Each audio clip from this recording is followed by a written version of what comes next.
Welcome back, America. We're here with our friend General Jack Keane, retired four-star Army general. That's no small potatoes. Fox News senior strategic analyst. General, it's good to have you here.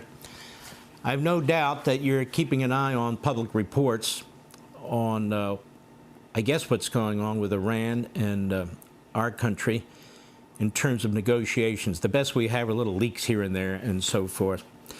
But I want to ask you a few questions.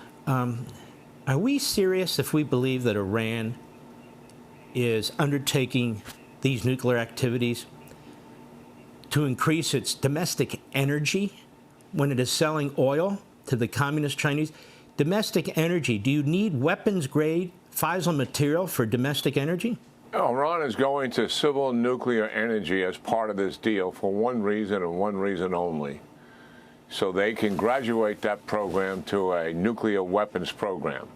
That is where they is. What I find absolutely stunning about this, Mark, is the Obama administration, back prior to 2015, when they cut a deal with the Iranians, began on the exact same footing that the Trump administration is. You must dismantle the program. You must give up your enrichment uranium. You must destroy your advanced centrifuges, and you must give up your ballistic missiles. That was the start point.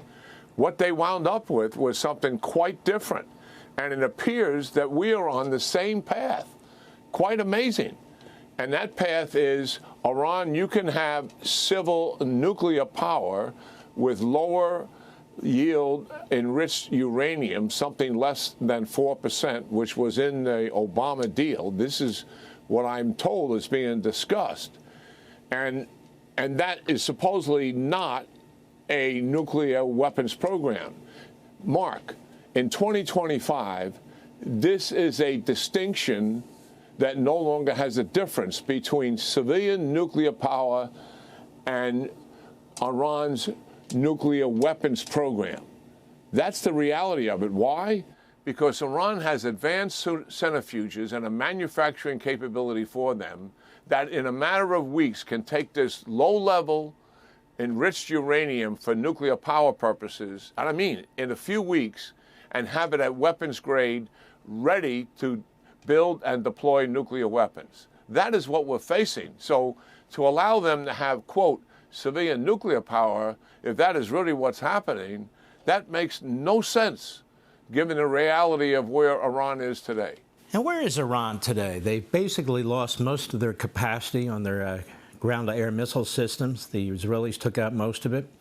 It's a very poor country right now, thanks to President Trump's severe conditions that he's placed on them, as well as the Israelis hitting many of their gas lines. The people there hate the government, absolutely hate it. There is no popular will for that government. Their proxies are all on their backs. The United States, thanks to us, the Houthis are on their backs, thanks to the Israelis, Hamas, and Hezbollah. Nobody ever thought Hezbollah could be defeated. They've been defeated. What do you think is the mindset here? I'm quite concerned because any time that you at least start talking about this, there's a little group of people in the sort of the peanut gallery that go on about warmongers. I mean, you were a general, a four-star general. You're not a warmonger, are you? You're concerned about what's going on, right? Oh, yeah, absolutely.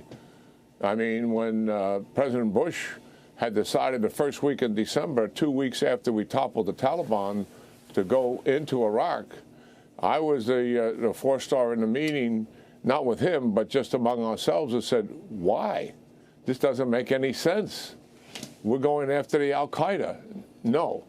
And most generals are not looking for a fight. They're looking to prevent a war. That is kind of where we come from in the United States. We reflect the values of the American people. But what you just read down the list of where Iran is exactly right. I would only add to that, their economy is really in a tank. And it has to do with their currency is out of sight, and in terms of its evaluation, and also inflation is in double digits, somewhere around close to 30%.